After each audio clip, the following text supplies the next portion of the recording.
Thoughts create. You are much more creative than you ever possibly imagined. Your creativity goes beyond what you paint on the canvas.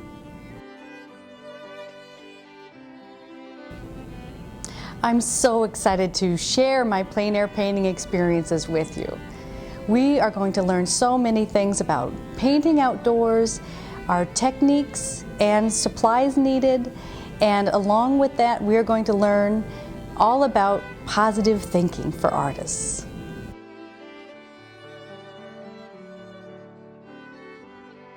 In plein air is a French expression meaning in the open air. In the 1800s, Impressionist artists began to come out of their studios to create their artwork. When I plein air paint, I am expressing myself about how I feel about my environment. And that's what makes plein air painting so special. You can sense how the artist feels when you view the painting.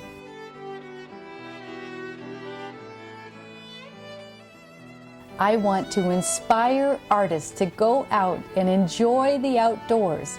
And I also want to inspire them to keep going with their art careers and their desires to paint.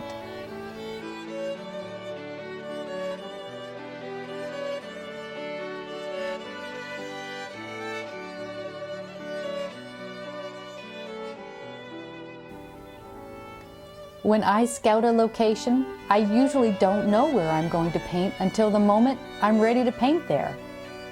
The lighting is always changing. I usually don't even scout the day before or the week before.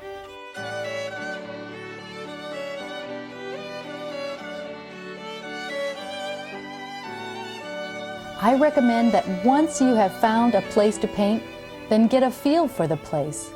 Walk around and just quietly enjoy the sounds and the lighting and soak it all in. You can do a light sketch of what you're about to paint.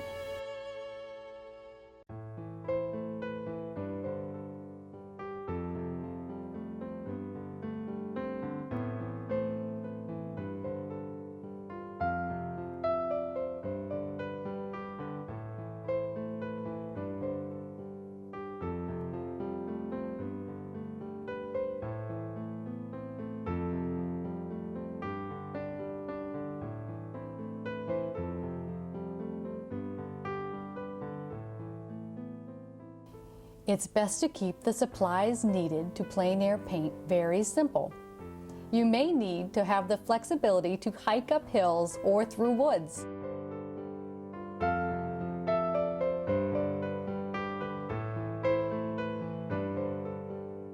Sometimes you may need to roll them on site in a cart. If you are going up a hill, it is good to have a backpack. My paint palette is set up in my easel and I keep a limited number of 7 colors on my palette. Don't be afraid to squeeze out generous amounts of paint.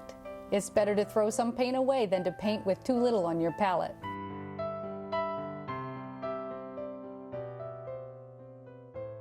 Lay your paints out in the same order each time. Organize them similar to the color wheel. You'll spend less time searching for a color on your palette and more time putting it on the canvas.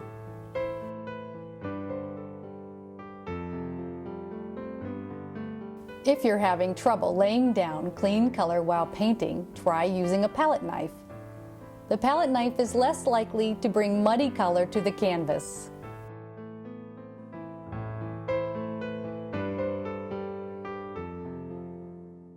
Remember to always carry a plastic bag for trash and have paper towels on hand for cleanup. I prefer to paint on an oil-primed medium or smooth textured linen canvas on stretcher bars.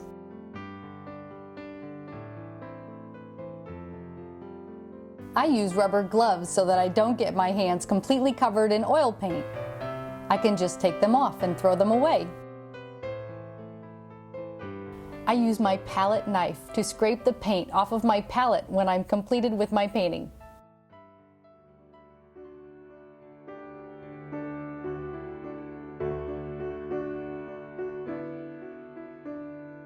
I definitely recommend you take photos before you paint. You'll need them later to remember your light.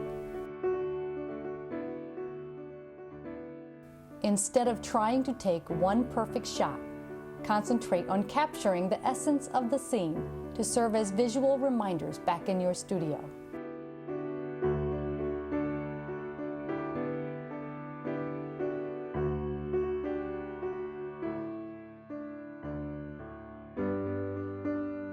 You can look back on your photo and refer to the way the light used to be, so you are not chasing the light, so to speak.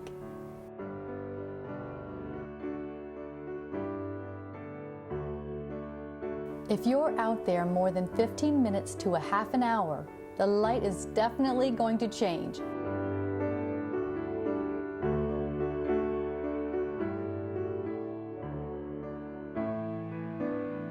To avoid chasing the light, I suggest that you paint as quickly as possible. I would say in a period of 15 minutes to half an hour. Time yourself.